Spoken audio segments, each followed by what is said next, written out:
Thank you for coming to our talk today.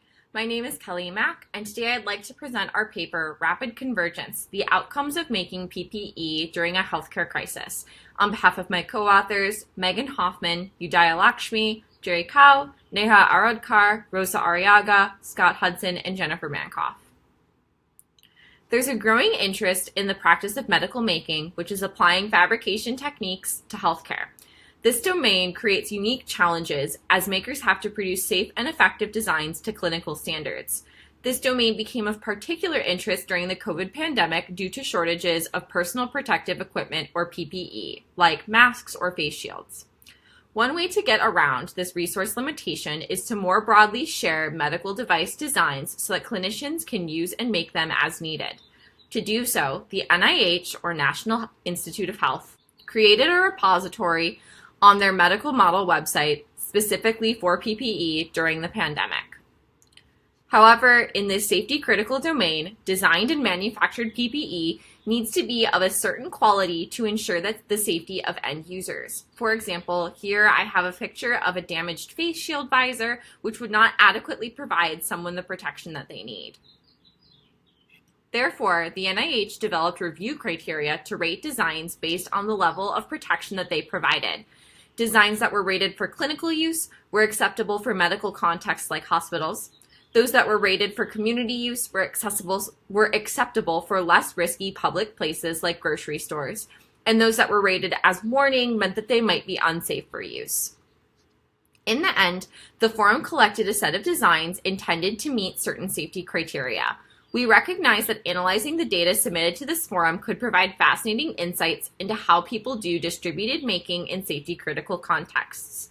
Prior medical making literature provides qualitative data on the lived experiences of various stakeholders who do or receive medical making, and some of this literature focuses on how to create specific devices. However, as far as we know, none of that literature has looked at scale at what occurs when a distributed set of makers with highly diverse backgrounds all try to make designs for a safety-critical context. More specifically, we investigated the research questions: what types of designs were contributed and by who? How did the forum encourage safe making? How were designs shared and remixed among makers from various backgrounds? And how can we broaden participation in safety-critical making? To do so, we analyzed the 623 submissions to the forum between March 2020 and January 2021. We scraped some of the submission details like the manufacturing method, like 3D printing or laser cutting, and the documentation associated with the design. We also performed qualitative top-down coding with an IRR of 0.87 under Krippendorf's alpha, and this included information that needed human input to determine, like the affiliation of makers who contributed the design. Moving on to the results. I want to start by answering this question: what types of designs were contributed and by who? We did an analysis of designs shared on the NIH 3D Print Exchange during the pandemic, and what we found was that there was a very short surge of new designs between March and April of 2020. After that, most of the designs were small modifications of the best designs from that period. Most of the designs also largely fell into three main types of PPE: face shields, masks, and straps or tension release bands for face masks that go over the ear. In terms of who contributed, 66% of designs did not have people listed with affiliations with a formal institution, though we also saw people contributing who worked at universities, for-profit companies like Microsoft, and 3D printer manufacturers, and healthcare workers. You can see in this Venn diagram that many of these design teams spanned multiple institutions. Now I want to talk about how the forum encouraged safe making. Here I have a table of the different safety ratings that the different types of PPE received. And we see that the vast majority of designs were unrated. That's because so many designs were flooding into the forum that reviewers could not keep up with the rate of submission. However, in the reviewed designs, we see some trends. For example, most face shields that were reviewed for clinical use. Masks, on the other hand, were almost all rated for community use because it is harder to design a safe mask than a safe face shield. Similarly, almost all ear savers were rated for clinical use because they are less likely to do harm. 2 masks did receive the warning status, meaning that they might be dangerous to use. So we looked into what led to designs that received higher reviews. We compared the designs that received at least a community rating or better to the others on 2 features, whether they included written test results and whether they included cleaning instructions, and found that both of these factors were significantly associated with a community rating or higher with a chi-squared test. Written testing results refers to the fact that there are specific tests that you can do to test the durability and protection of different devices like masks, and some people performed those tests and shared the results on the forum. With respect to cleaning instructions, one of the goals of these PPEs was that they could be sanitized and reused, and so these cleaning instructions were important to ensuring the safe reuse of the device. These 2 features being included more often in highly rated designs reinforces the idea that safety matters on this forum. Finally, I want to look at how these different designs were shared and remixed on the forum. Interestingly, in terms of remixing, we were surprised to see rapid convergence onto a few design archetypes. We'll take face shields as a case study. While there were tens of submissions, there were very few designs that deviated from 2 main archetypes. The first is a visor that goes around the head with a plastic shield that goes down the front. The second is the same design but with a visor. So you can see here on the slide 2 examples of the former archetype where there is no visor, and then the one at the end here in blue has a visor that goes a little bit above the forehead to protect from droplets from falling from above. The most commonly remixed designs were created by makers affiliated with formal institutions like universities or hospitals.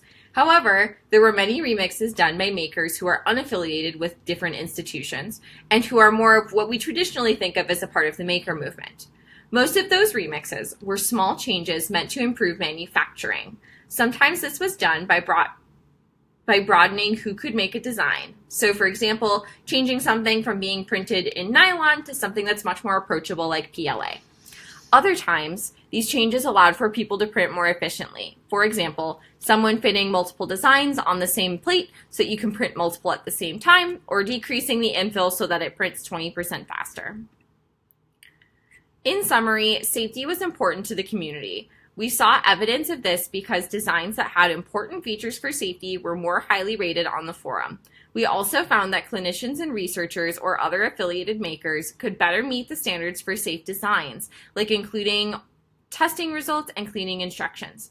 Perhaps this is because these groups were working in teams with experts, or maybe they had access to better prototyping materials or access to better knowledge on how to do testing.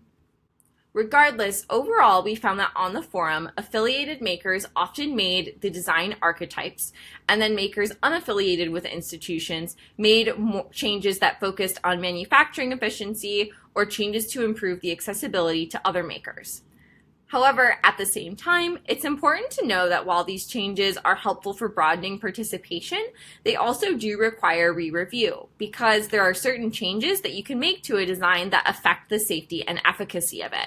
For example, you can't always change from nylon to PLA without consequences because some of the properties of nylon can actually be critical to the design, such as allowing easier sanitization.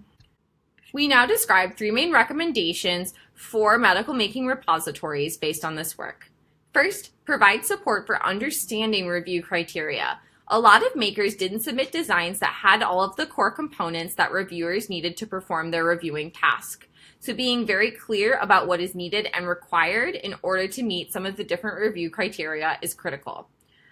Second, prescribing and supporting documentation for remixes. Again, it would have been a lot faster for reviewers if designs that were submitted were complete, and if remixes could point out the changes that they made so that reviewers didn't have to re-review the whole design from scratch. Rather, they could look at those changes and assess if those few changes led to safety critical differences. Finally, encourage design innovation. Makers are espoused for their creativity and presentation of novel, innovative, and even wild ideas.